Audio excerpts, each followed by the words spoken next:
Magandang araw po. Narito na po ang magiging lagay ng panahon ngayong araw ng Miyerkules, May 29, 2024. At latest update sa bagyong ating binabantayan na si Bagyong Aguhon.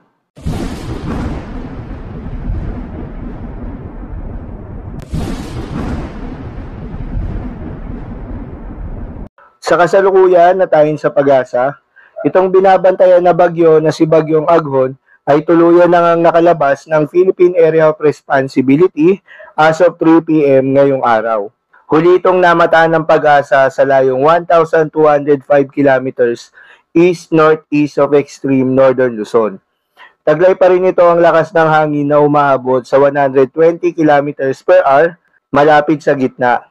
Bahagyang humina ito at pagbugso na umaabot sa 150 kilometers per hour at kumikilo sa direksyong northeastward sa bilis na 35 kilometers per hour. Samantala, itong southwesterly wind flow ay nakakaapekto naman sa kanlurang bahagi ng ating bansa.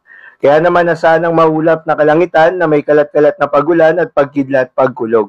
Dahil nga sa epekto nitong southwesterly wind flow, asahan ngayong hapon o mamayang gabi ang maulap na kalangitan na may kalat-kalat na pagulan at pagkidlat pagkulog sa bahagi ng Metro Manila, Ilocos Region, Central Luzon, Calabarzon, Mimaropa, Western Visayas, Zamboanga Peninsula, Basilan, Sulu at Tawi-Tawi. Posible po mga pagbaha o pagguho ng lupa dahil sa katamtaman hanggang sa kung minsan ay malakas na pagulan. Habang sa Batanes at Babuyan Islands naman, ay asahan ng maulap na kalangitan na may kalat-kalat na pagulan at pagkidlat pagkulog. Dulot naman yan ng frontal system. Posible rin ang mga pagbaha o pagguho ng lupa dahil sa katamtaman hanggang sa kung minsan ay malakas na pagulan. Habang sa natitirang bahagi ng ating bansa, asahan naman ng bahagyang maulap hanggang sa maulap na papawirin na may kalat-kalat na mga pag-ulan o pagkidlat pagkulog.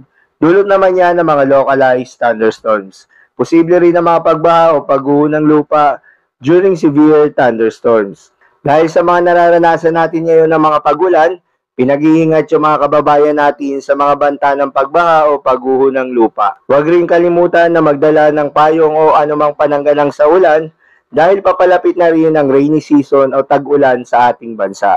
Para naman sa lagay ng mga dagat baybayin, ayon sa pag-asa ay wala nang nakataas na gale warning sa anumang seaboards ng ating bansa. Kaya naman malayang makakapamalaot yung mga kababayan nating mangingisda at yung may mga maliliit na sasakyang pandagat. So yun lamang po para sa lagay ng panahon ngayong araw ng Miyerkules.